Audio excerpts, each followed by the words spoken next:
Is in AP1 we talk about springs and the energy that a spring has. You remember what the equation is for spring energy? 1/2 kx squared. 1/2 kx squared. Okay, easy enough. But we only ever had just one spring. No. Huh? Yeah. Something. Now we're going to have multiple springs. But it's really not too bad. So, when an object is connected to multiple springs, we can simplify the analysis by treating it as if it was only a single spring. And we're going to find what's called the effective spring constant. So basically, if we have two springs connected end to end like this, we're going to figure out if we were to replace those two with just one spring, with a certain spring constant, it'll act as if we had both of those. And so we're going to find what that new spring constant is.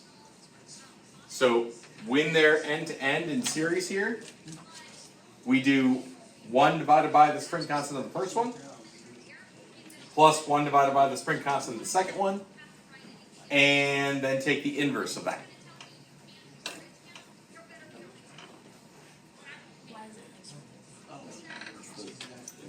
Actually, it's more like capacity. That's so random. This is what is effective spring constant? Like, instead of having two springs, if we just have the one, it would be the same effect if we just had the one spring with that spring constant. Oh.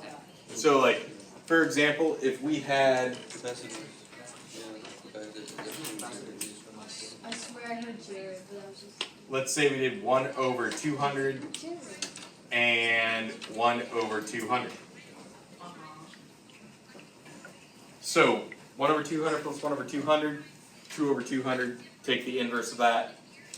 What is our effective spring constant? It would be 100. So that means if we were to replace both of these springs, each of them has a spring constant of 200. If we got rid of both of them, but just put one spring with a spring constant of 100 in there, it would be as if we just had these two in there. It would be the exact same thing. So the idea is, in series, we have multiple springs, one after another, all connected, end to end. The more we have connected, even if they're high values of spring constant, the weaker spring, we could have a weaker spring to replace that and get the same effect. So it actually kind of weakens the overall effect if we have more springs in a line.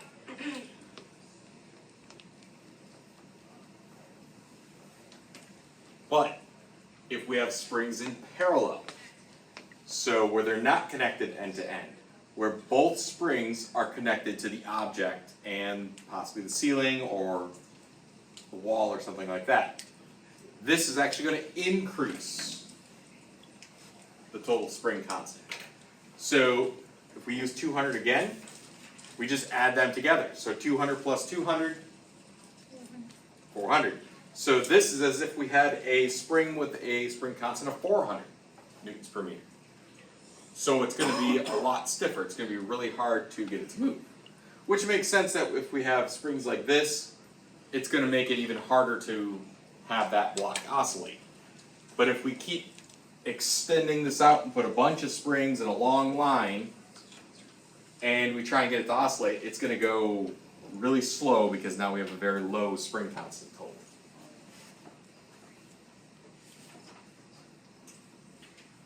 Questions on that? Yeah. Why wouldn't you just take like an average between the two spring effective? So you wouldn't take the average because you could think of, let's say this one is weaker than this one. If we stretch this, this one's going to stretch farther than this one. they're not gonna stretch equal. So we can't take an average because they're not stretching the same amount because of their separate spring constants. Like, if, I need to go grab it. I'll go grab it after we go through the notes, but like if this one is extremely weak and then this one is very strong, and I pull this one's barely gonna stretch. But this one's gonna stretch a lot. So this one has a bigger displacement than this one.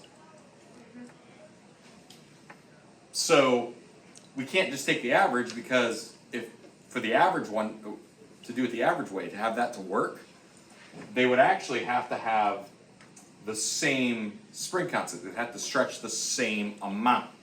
But if they're not the same spring constant, then we would have to do it this way no matter what.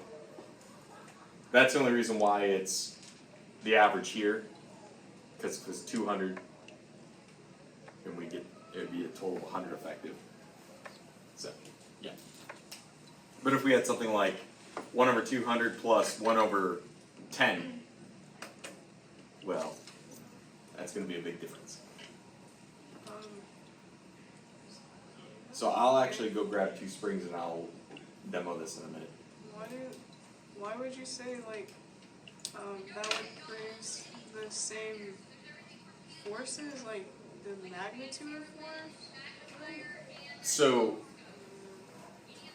So if we were to replace this with one spring that had a coefficient of 100, and we stretch it the same distance, it's still going to apply the same force as both of those would have.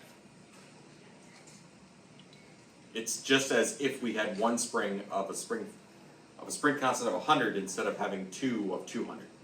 Oh, I get it. So, okay. That's why we say effective, because it's like, it's just as effective as having one spring of that value. Oh, okay. That makes sense. So I'll go get some springs up and do it. I forgot to grab them last period, but yeah. Why would you say that if they're the same, you can just take the average? So,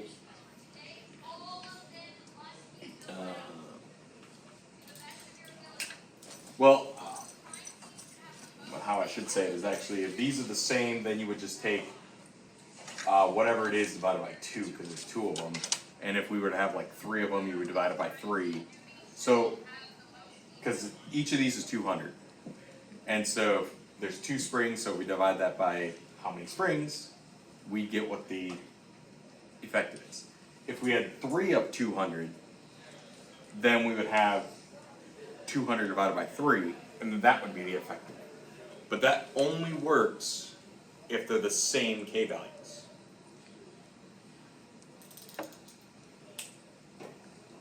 But if they're different K values, you still use the same thing, right? Yeah, you just do this. Yeah. It's easy. Go ahead. So if you have more and more springs, you just add on. Like for that one, you do 1 over K plus 3, not K plus 3, K3 and then K4. Yep. etc. It's basically just a summation. Oh, okay. Yeah. Where did they derive that formula from? They derive it more from oh, I just had it too. Fine, it's fine. It's a lot of more just trial and error, but the series one is derived. The parallel one was just more, oh, we just keep adding more. I'll double check on that one, I can't remember exactly. Any other questions? Or, what's up?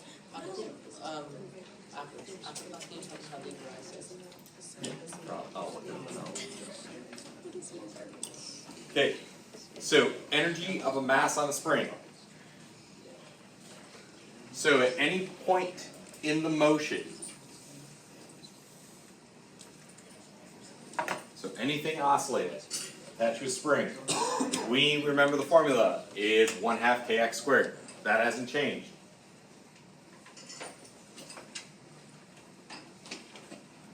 How would we find the kinetic energy of the object? 1/2 kx squared. not 1/2 kx squared. How do we find the kinetic energy of anything? 1/2 mv squared. 1/2 mv squared. So, at any point of something oscillating, we could use spring potential energy, 1/2 kx squared, and 1/2 mv squared for kinetic energy of the object. But remember, when you're at an amplitude, is it moving? No, so you have all potential, and then when it's at equilibrium, all kinetic, and it just keeps going back and forth between the two.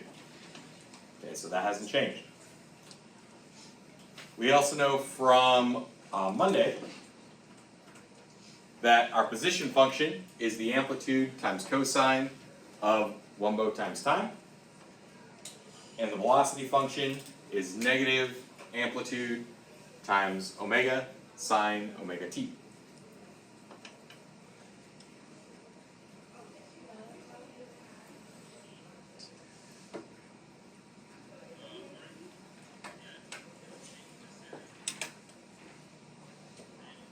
So the idea is, if we're trying to find the spring potential energy for something oscillating, some spring, but we're given the position function,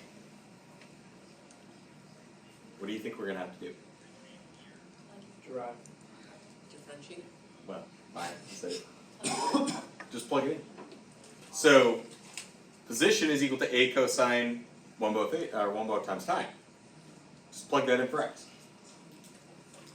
So that's all you have to do. And so when we combine it, we would get something that looks like that. Now, I will mention, even though this is APC, a lot of times they won't want you to get this crazy looking equation. A lot of times it will be something like, you can solve for that x and then plug it in. But you do need to know, if you're given a position time function, you can plug that in to the potential energy function. Okay. Like I said, a lot of times you can solve for it before you actually plug it in. You're not going to have to solve for it in variables. I haven't seen that pop up, not even on an FRQ yet. Yet being the keyword, but. And then you do the same thing with kinetic energy, and so we get something like that. But it's very similar. We could solve for velocity, then plug that velocity into 1/2 mv squared.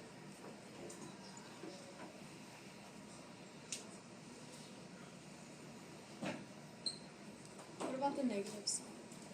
Oh, it's squared. Yep.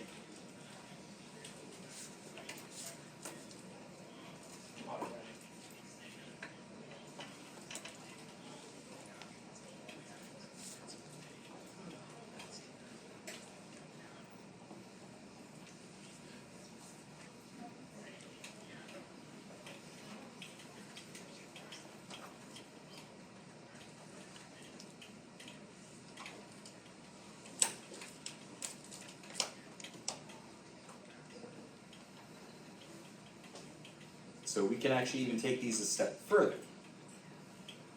We also know that omega squared is the spring constant over the mass. So we could plug that in if we wanted for kinetic energy and get this crazy equation.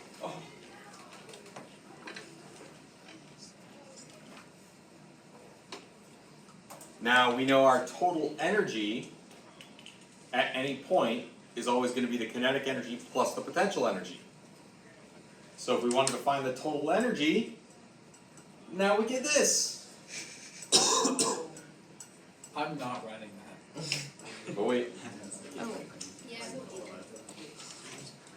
And so then we can do a little bit of simplifying. And a little bit more simplifying. And we get that. Does that look familiar? That's nice. The total energy is equal to 1/2 times the spring constant times the amplitudes squared. So when a spring, and when something's oscillating and you're at an amplitude, your energy is just equal to the spring potential. That's where that actually comes from, is putting all those together And you just get that in the end. So, the idea is that you know that you can plug in the position function, you can plug in the velocity function. But in the end, you end up with just proving that your amplitude, the energy at your amplitude, is equal to your total energy. That's all that all does. So I will say that I have seen something like this come up in a way, but it was more like a writing of a paragraph, not like deriving it fully. Saying like proving why the amplitude could be, or will be your maximum amount of energy in the system. Now in AP1, we just gave you that formula. This is where it comes from, and like I said before, it's one of those where there's a rare chance you may need to derive it, but literally you would just do this. But like I said, it's a rare chance. Like I've never seen a full derivation come up yet of this. I've had explanations, but that's all I've ever seen come up. Yeah. Where does the 1 squared equals k over n? So we were talking about that yesterday. So like if we have, so the mass times your angular velocity squared is equal to your spring constant, and we had a couple different formulas, but basically we were moving around like the force formula, the spring force equation, and we threw in our angular velocity because then we had like the sine and cosine, and then that ends up how we ended up with that. It was just one of those other ones that we ended up deriving yesterday that doesn't ever really come up, but yeah.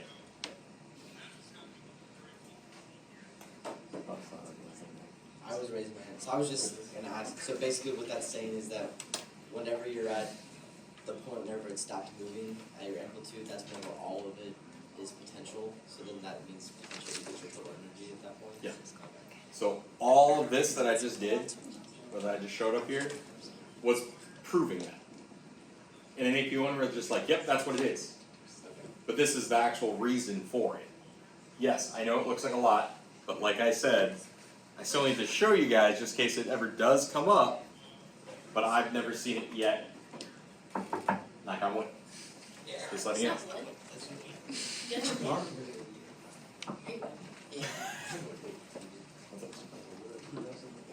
Oh, I thought you had it. Yeah. How many questions on the test will be on oscillations? 7. Well, it's random. I can't remember what the percentage is. I want to say 90. it's like 8 to 10% of the exam. I don't know, Joe. Oh, that's It's very small. This is like our swan game. so that's like 3 questions. Yeah. I thought we said. Oh, they're talking about like this unit exam, Oh, not the APs. no, this thing is Okay, just rotate. so total energy in simple harmonic motion is constant, and it depends only on the amplitude of motion. So we just proved that. Our total energy will always transform back and forth from potential to kinetic, but it will always equal 1/2 k times the amplitude squared. So that's exactly what we talked about in AP1.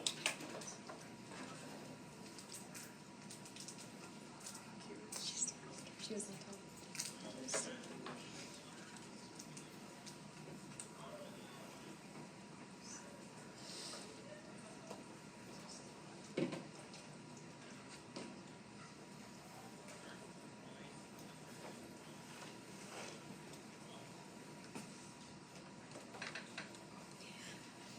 That's what you said? What? That's what you said? What's the next slide? Well, that's what you did though, you meant. And so I hit the European keeper. Okay. I can hit that one. I can do it. I thought you needed some help. Anyway, so we kind of already said it, but I have it on here again anyway, just to let you know. So remember, when an object passes through equilibrium, all the energy becomes kinetic, and so we could say our 1/2 mv squared, and that would be our final or our maximum velocity when it's passing through equilibrium, has to equal 1/2 k a squared. So.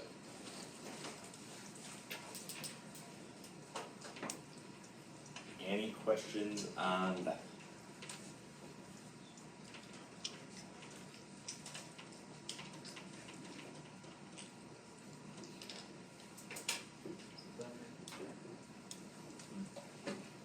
Don't worry about it.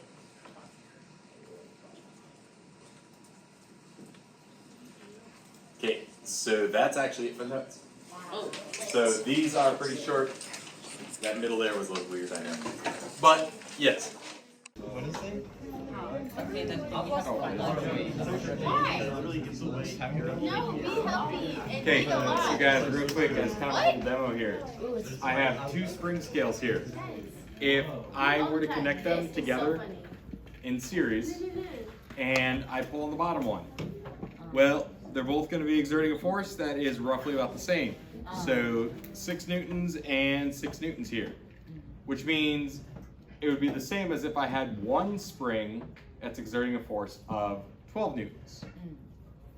Okay, and so that's why if we have them in series, each one is doing like a little bit less work than just one of them would do, even though they're a little bit stronger. So that's how we would get that equivalent K value. Now, if we go and put them like this, Would not be 3 newtons? Is it 12 or? it would be, well, they're 6 and 6, so it would be, I was pulling down with a total of 12 then. Yeah. It would be 3 though, right? The spring constant for The spring constant would be 3, it would be less. Oh, the force required would be. Yeah, the force is the same. So to support that force, it's the same amount of force being supported, but instead of being split, well, when it's in parallel like this, it's like it's being split between 2 of them. That's why this is stronger. So like, if we just pull on the one, it's really easy to pull. If we pull on both of them at the same time, it's a lot harder to pull because now there's like 2 springs pulling against me than just the one. So if I pull with the same amount of force, I'm not going to be able to stretch it as far because of the spring constant. So the force stays the same on like the long spring, but on double spring it splits on each spring. Yeah, Oh, okay. that's how you kind of think of it. So that's why we have to do the inverse on the one, and then we just add them together for parallel. Okay. Yep. So, Wait, yep, that was just kind of one. so you said it's series, and the kinetic what was it? The spring constant is divided by 2. So let's say I were to pull something. Let me go get this. I got this right here somewhere. What are you doing?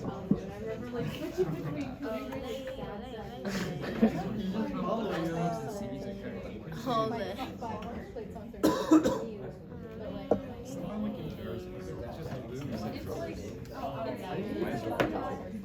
I know I use that.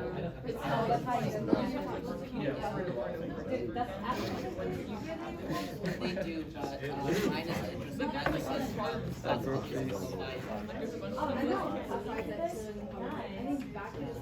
No, it's just it's just like. Your mom. Yeah, you don't want to. Does anyone know what that looky thing is? That's not working. This thing, yeah. What is it? How do you put Brazil?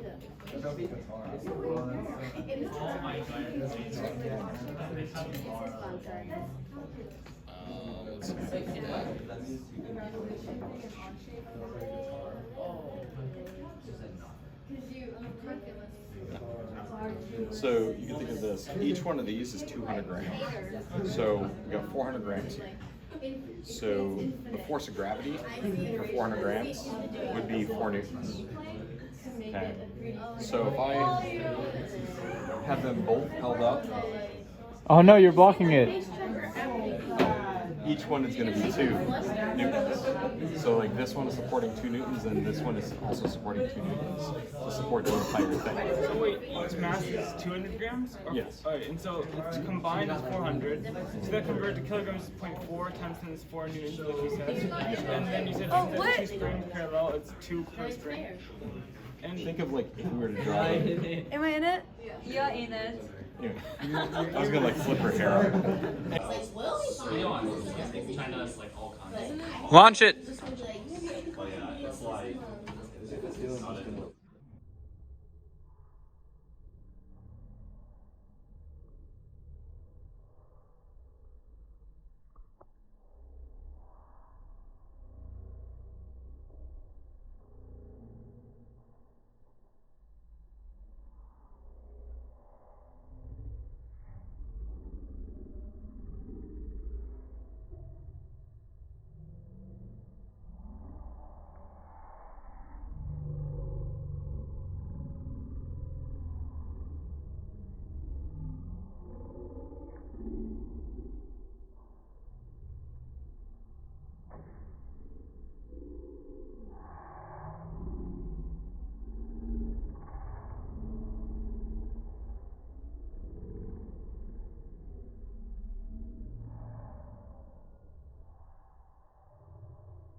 How did you Janice, tell me? FaceTime.